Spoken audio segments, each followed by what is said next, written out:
European championship থেকে জার্মানির বিদায়ের মধ্য দিয়ে শেষ হয়ে গেছে টনি ক্রুজের ফুটবল ক্যারিয়ার।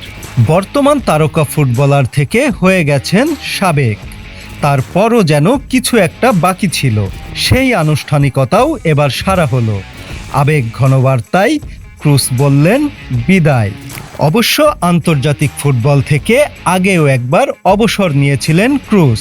তবে দীর্ঘ কয়েক বছরের ব্যর্থ পথ চলার পর পালাবদলের মধ্য দিয়ে যাওয়া দলের প্রয়োজনে ও কোচের অনুরোধে অবসর ভেঙে ফেরেন তিনি। লক্ষ্য ছিল এবারের ইউরো।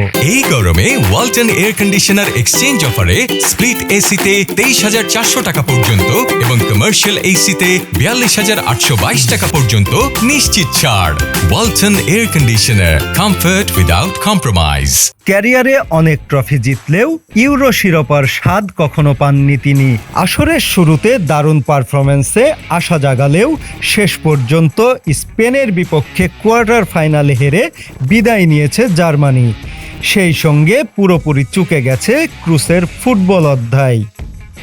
গত মাসে রিয়াল মাদ্রিদের হয়ে চ্যাম্পিয়ন্স লিগ জিতে ক্লাব ফুটবলের ইতি টানেন 34 বছর বয়সী এই ফুটবলার। এবার শেষ হলো আন্তর্জাতিক ফুটবল ক্যারিয়ার। স্পেনের বিপক্ষে ক্যারিয়ারের শেষ ম্যাচ খেলার 2 দিন পর সামাজিক যোগাযোগ মাধ্যমে সবাইকে ধন্যবাদ জানিয়ে নতুন জীবনে পা রাখলেন তিনি। জার্মানির বিশ্বকাপ জয়ী দলের গুরুত্বপূর্ণ সদস্য, ইতিহাসের সেরা মিডফিল্ডারদের একজন ক্রুজ ধন্যবাদ জানিয়েছেন তার সাফল্যের সঙ্গে জুড়ে থাকা সবাইকে। কৃতজ্ঞতা জানিয়েছেন সমর্থক, ক্লাব, কোচ, বন্ধু এবং পরিবারের সদস্যদেরকে। ক্লাব ক্যারিয়ারে অসংখ্য ট্রফি জিতেছেন ক্রুজ।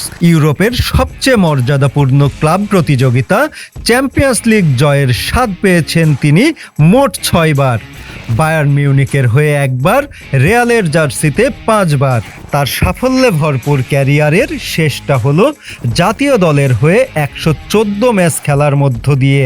বিদায়ী বার্তার শেষটা ক্রুজ টেনেছেন ফুটবলের প্রতি কৃতজ্ঞতা জানিয়ে। ধন্যবাদ ফুটবল, তুমি সুন্দর এক খেলা এবং তোমাকে স্বাগত। বিদায়।